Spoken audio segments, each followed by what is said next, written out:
some severe weather, along with these stories, right now at 6. Now at 6 on 10 TV News HD. New information tonight in the death of this young man hit and killed by a police cruiser. And he just started getting up, and it was just bad. Why, at least one witness says the officer is to blame and the evidence that could help his defense.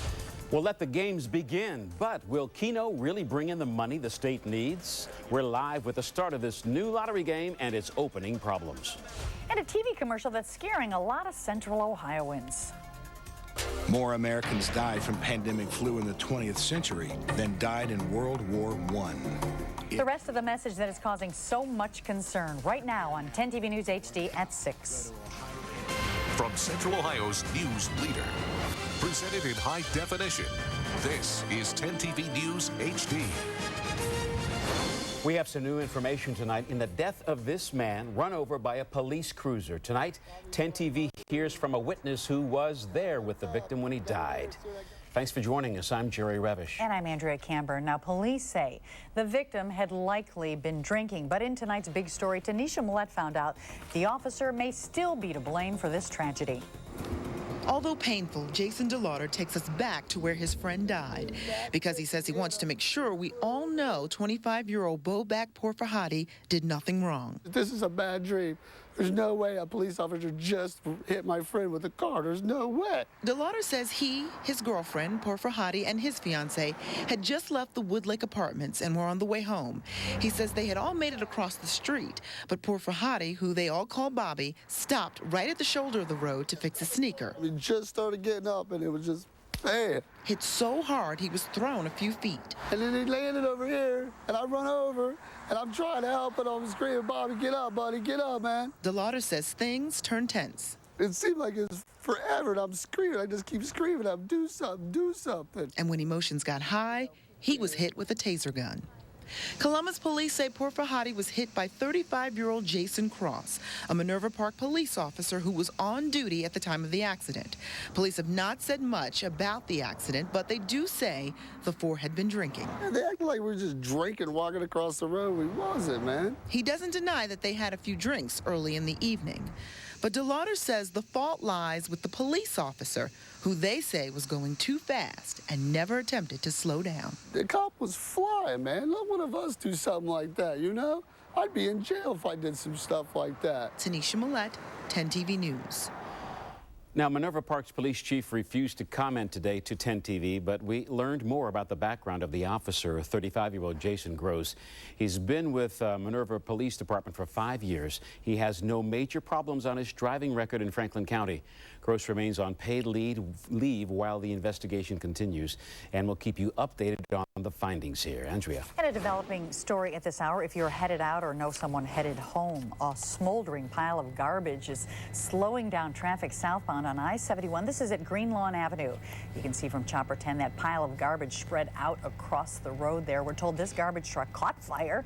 The driver had to dump the load on the interstate. Currently, one lane is open southbound. Again, I-71 southbound down to one lane. This is at Green Lawn Avenue. We'll keep you posted on progress there.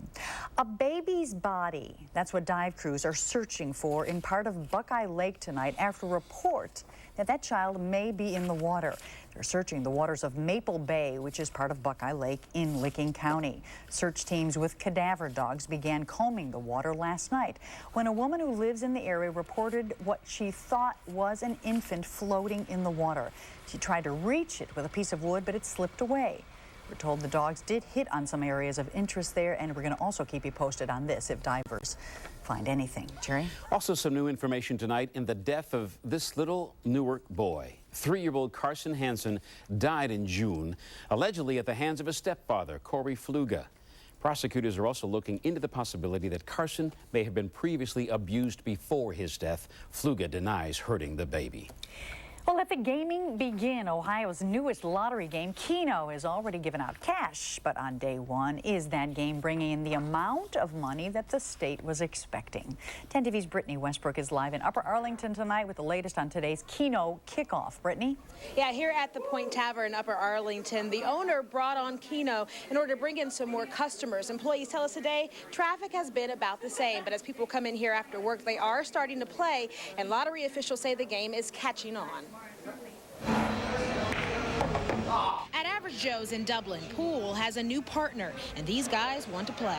So I got 3 numbers. In Keno, players place a wager, pick their numbers, and hope for a match. It's not a game of skill, it's a game of chance. But no matter how hard George Solomon watched the board, So am I a millionaire? he wasn't a winner. His friend had better luck. I put in $5, but I got 5 draws. So off of one draw, I won $1. Worth it? Sure. Why sure. not, right? Yeah, it was entertaining. The state hopes the entertainment brings in millions in education funding, but more immediately, day one brought computer glitches. Some retailers weren't quite sure what was going to happen, and maybe they expected a big cloud of dust and some confetti to come from the ceiling, but so far it's been pretty smooth. Just a couple of people not sure if the computers were working properly. Ohio lottery workers were on hand throughout the state to help with the problems and get the game rolling again. The state also kept tabs on the cash. In the first hour of sales, the Ohio Lottery says almost 5,000 wagers were cast, bringing in more than $22,000. But at that rate, for the whole year, the state won't hit its $73 million goal for education funding. Lottery officials say they're confident the game will catch on. And it's an ambitious goal, but we're sticking to that. And so how have players been doing today? Well, in that first hour of sales, the tickets lottery tells us that more than, I think it was $8,000 was won, and that was from 1,000 players. So 1,000 people actually won $8,000 total, and that was just the first hour. We are live here in Upper Arlington. Brittany Westbrook, 10 TV News. All right, Brittany, we'll get you away from the... I got more numbers to share with you, comparing your odds of winning Keno to other Ohio lottery games. Winning a 10-spot game in Keno and betting only $1, well, the Ohio Lottery puts your odds at 1 out of about 8.9 million. The chance of winning Ohio's Pick 3 drawing is 1 out of 1,000 if you match all numbers straight. That's compared to the Mega Millions drawing, where your chances of winning is 1 out of 175 million if you match all 5 numbers and that elusive mega ball. Jerry. So what are the odds of us getting some rain around here? Let's let Chris Bradley roll the dice on this. Chris? Pretty slim pickings out there so far today. Good evening, everybody. We're hoping for rain. You can see on Storm Tracker, it looked like we were going to get some showers earlier, but really only some sprinkles up in the Hilliard and Dublin area. And only showers I can find on radar right now are over here in Coshocton and Muskingum counties. But we are tracking some showers a little ways away that could move in here later tonight, and even better chance tomorrow. Your live Doppler 10 forecast is coming up. Thanks, Chris. A Cincinnati man is the prime suspect now in a fatal shooting at a Columbus bar. 34-year-old Donald Ty is in jail tonight, charged with murder. Police say he shot Jamil Johnson to death outside the Toros Motorcycle Club. This is 5th and Cleveland Avenue in North Columbus, just after midnight. Police found Ty after he showed up in the emergency room with a gunshot wound to his arm. A bystander suffered a minor gunshot wound in this. A man accused of driving drunk and killing a father of 2 remained free for more than a year, but tonight he is behind bars on more than $200,000 bond. Prosecutors say Andre Banks was driving drunk last July when he crossed the center line on Alum Creek Road and collided with a van. James Stout was killed in that accident, but the case stalled for more than a year after the lead investigator changed jobs. Well, today, Stout's wife finally faced the man accused of killing her husband. We just have this deep hole that had no conclusion to it until now. Mr. Banks was under the influence of alcohol. Prosecutors say Stout's blood alcohol level the night of that crash was .138, well above the legal limit. Jerry. Tomorrow's special election day in a couple of central Ohio communities. They'll decide tax levies tomorrow. In Newark, if voters pass a 9.5 mil levy, the school district plans to bring back full busing and lower pay-to-play fees. If Delaware residents approve an income tax hike there, the city will build a $25 million recreation center. The hike would cost the average Delaware household about $77 a year. Delaware County's Council for Older Adults is asking voters to replace the current levy with a slightly larger one, and that would cost the owner of a $100,000 home an extra $10 a year. It may be only the start of August. Why don't you finish that? You sure? Sure. We're both excited about it. It is the start of August, but it's also the start of the Ohio State football season. The team converged on the Woody Hayes Athletic Facility to start practice today.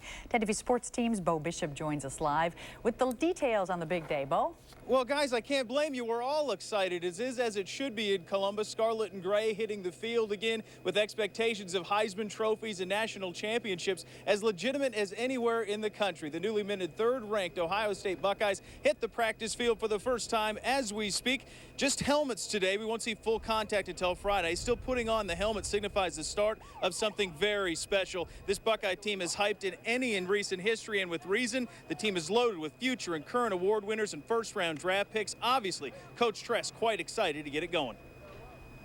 You know, it is exciting. You know, we've been around a lot of these guys a long time, and we have great expectations and hopes for them. You know, we're rooting for them like crazy. There's some young guys who have shown us that they really like to work hard, and, you know, I'm anxious to see them play football. You know, I like this football team. And he should like this football team, obviously a talented one. Coming up in sports, we'll give you an in-depth look at fabulous freshman Terrell Pryor, his first appearance in Scarlet and Gray today. We'll talk about a guy who knows a little bit about high expectations for a freshman quarterback as well. That's coming up in sports at 6. Back to you guys. We'll look forward to it, Bo. Thanks a lot. A startling ad from the state health department about pandemic flu.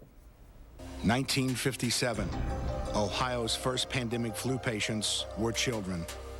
More Americans died from pandemic. The new commercial that's scaring some Central Ohioans, and the reason health officials are warning people now.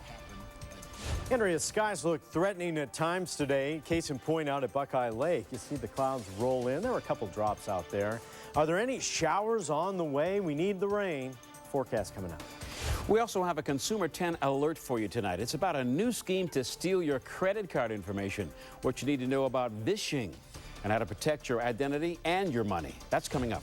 And it looks like your insurance rates are going up now. New tonight at 11, we will let you know how much and what you can do right now to lower those premiums. 10 TV closed captioning is brought to you by Imke Northwest Honda.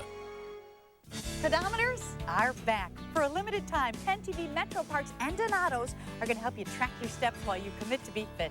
Come buy any Donato's and get yours free when you buy any pizza, sub, or salad. Plus, with that purchase, you can buy extras for just $1.99. Then head out to one of your great Metro Parks and count the steps to a healthier you. Get out, get moving, and commit to be fit. Metro Parks and Donato's, proud partners in 10 TV's Commit to be Fit program. New at 6, a scare over the air. 1918, attendance at football games and movie theaters was banned. Public places in Ohio were shut down. 1957. Sounds kind of scary, doesn't it? And that's just a taste of the Ohio Department of Health's new public service announcement about pandemic flu. It promises that Ohio will be struck with the deadly disease. The question is when. It's designed to get attention, and it's working. 1918. It's only 30 seconds, but for many viewers, this is riveting. More Americans died from pandemic flu in the 20th century than died in World War I. Starting late last week through August 8th, Ohioans will see this warning about pandemic flu on television. It was developed by the state health department and funded with a $400,000 federal grant. And to let people know that knock, knock, knock, I want you to listen to this. It has to be a little stark. There's no pandemic flu now. While the bird flu has been percolating in Asia, it's proved much harder for people to spread than doctors first thought. Brett Atkins says they want Ohioans prepared with information on their website in case Olympic visitors return with more than souvenirs. So we're going to have hundreds of thousands of people go to Asia for the Olympics, and diseases in this modern time of the jet age are really just a jet ride back to North American soil. We showed the ad to members of the New Albany Walking Club. Some denounced it as scare tactics, but called it effective. It's a very scary thing, and if you're trying to motivate somebody to get a flu shot, it'll probably move you into the clinic. It's really in people's faces that they can't become complacent about flu. It's something I think most people probably don't want to think about, but it makes you think. Well, since that promotional spot has been running, nearly 3 times as many people have checked out the Pandemic Flu website. Well, that makes sense. We've linked the site to ours to make it easy for you.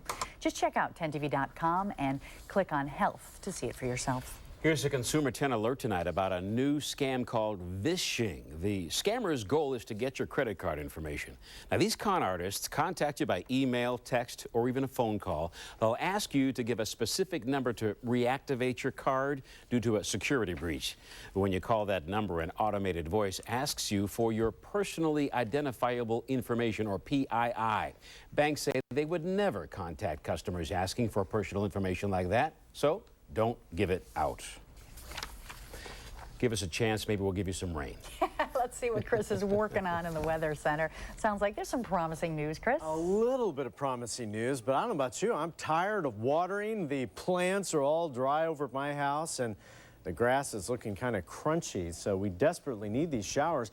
Looked a little more promising earlier. It's the same old scenario. These showers are headed our way. They hit the state line and they fizzle. It's just so dry here. And even when we were seeing rain on the radar, I talked to a few folks who said all we got up in the Hilliard and Dublin area was a sprinkle, really not much more than that. You can see here as we put the tracker on this little area of rain right here at the Coshocton-Muskingum County line, that's going to scoot over towards Dresden, eventually over towards New Concord and maybe Cambridge by 6:43. So you're the big winners right now as far as the rain goes.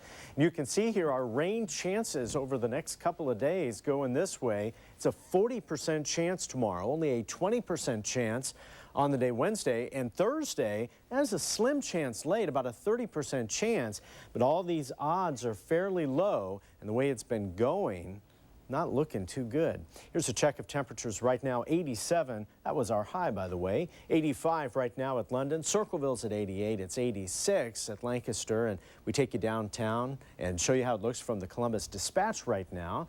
On the weather bug, here you can see there's a little blue sky out there. The temperature a little cooler, 79 downtown. It feels a little warmer. It feels like 81. Let me take you through the forecast hour by hour. Look here, by morning, I think some showers will drop down our way. These are some showers that are showing up right now on radar way to our west, back across Iowa. So we're kind of banking that they're going to hold together. Wouldn't put a lot of faith in that. As we go through the daytime tomorrow, maybe you're thinking about headed to the Ohio State Fair. Going to be a hot day, 89. There could be some pop-up storms during the afternoon, so you may have to scoot into one of the barns for a while. 88 Westerville and at Gahanna, about 90 for your high Groveport. There's some more showers coming through during the afternoon tomorrow, and some of those could even be severe. We're under a slight risk, damaging winds and hail, a possibility. Once the front clears us, it dries out for Wednesday and for Thursday as well. And I do see things cooling down with highs only in the 70s and 80s by the weekend. Here are the details tonight, 68 for the low, and tomorrow I'm going with a high temperature, as you can see, up to 89. Now here's your Doppler 10 7-day forecasts. After that, just slim pickings as far as rain, with the percentages only 20 to 30% chance. All right, thanks a lot, Chris. The Ohio State football season officially began today with the team's first practice. Play ball. Bo Bishop joins us from the Woody Hayes Athletic Center with a big day. Bo? Well, guys, you don't return 18 starters. You don't return 3 first-team All-Americans. You don't make a run at 3 straight BCS titles and 4 straight Big Ten titles without being very lucky and very good. Pinch yourself, Buckeye fans. You are watching a special program right now, and it is right in the middle of a run that is almost unprecedented. The start of what promised to be a very special Buckeye season taking place right now is the first fall practice of the 08 season, nearly in the books for a team that returns so much. You would think yet another fall practice would be a drag. In this camp, though, this couldn't be further from the truth. You know, we've changed up our routine just a little bit. Not totally, because there are some things you have to get done, and whether you like it or not, you have to have certain meetings and so forth. But we changed our routine a little bit. The course of camp will change the routine just a slight bit. But, you know, they know we've got to get some things done and just got to grind through them. Practice today, just the beginning of a hectic month for final preparations for the 08 season. On Thursday, it's Team Picture Day at the Shoe, a fan favorite. 2 weeks from today, the opening night of practice at Ohio Stadium. Then 12 days later, Youngstown State comes to town for the first game of the season. Of course, the biggest buzz today was for freshman quarterback Terrell Pryor, arguably the most hyped prospect maybe of all time. He looked comfortable in his new number 2. You see him in scarlet. They did get him into a black no-contact jersey at one point, and it figures to fit into the game plan at some point this season. We bring in now a guy who knows a little bit about hype and playing the quarterback position at Ohio State, Justin Zwicken. Justin, you've been in the position prior. Zin, what was it like first practice wearing the scarlet and gray? You know, it was crazy. You know, I was here all summer long, you know, getting to know the guys and getting into things a little bit, studying and learning, and, you know, coming out in that first practice is just, you know, surreal. You know, you think about playing college football and you're at a place like Ohio State. To be out here that first day, you know, it was a great time. What advice do you give him over this month on how to becoming a better teammate, how to get along with the guys, how to really fit in with this team? Well, you know, first of all, I think it was good that he came in early, which a lot of guys are doing nowadays, but it gives him a chance to meet the guys and get used to them, and like I said, start learning early. And, you know, for camp, just go out there, have fun, be part of the team, be one of the guys, and just work hard, and, you know, things will happen. Maybe you should give him some little ideas about how to dress. You look fantastic today. I do what I can. I'm trying to follow up with you. Well, we appreciate Justin Zwicken. Of course, we'll be here all month getting you set for the Ohio State football season. And, guys, it promises to be a special 2008 season at Ohio State. Back to you. Thank you much, Bo. Appreciate it very much. It does look nice. Yeah, they do. And Brett Favre went back to the Packers today. All is well. Final check of the forecast next. The Doppler 10 Weather Bug Network is brought to you by Nationwide Insurance. Nationwide is on your side. With the rising price of fuel, developing news. Our live team coverage begins this morning. A dependable forecast every 10 minutes. Not going to warm up much today at all. And your Progressive Direct traffic report. Also getting reports of an accident 270 westbound. Everything you need to get up, get out, and get going. Mornings on 10 TV News HD, Central Ohio's news leader. Little area of showers. It's right over here. You can see my friends over, well, south of Coshocton, over towards Cambridge, and northeast of Zanesville. You've got a couple showers there. You can see as we get a little bit closer. It's right around Dresden and North Zanesville. Aside from that, we turn our attention to what's happening west, because some of these showers you see way up here may hold together. They're across parts of Iowa right now. We're kind of hoping they'll spin around and down. And we'll be here. Carlos is in for Mike. Mike's on vacation this week, so he'll be in first thing in the morning. We've got you covered not only here on 10 TV, and we've got you on the radio. News Talk 610 WTVN. Seems like it's feast or famine for us. Chris, thanks a lot. And thank you for joining us tonight at 6. The CBS Evening News is next. Then we'll see you tonight for 10 at 10 on Who TV, and then back here on 10 TV News HD at 11. Let's keep those umbrellas handy. Wishful thinking. Yeah, exactly. It's a majestic display of live art in Columbus when Waterfire Columbus presents a celebration of corporate caring on August 9th starting at 7:30 p.m. Waterfire Columbus at Genoa Park. Log on for more information.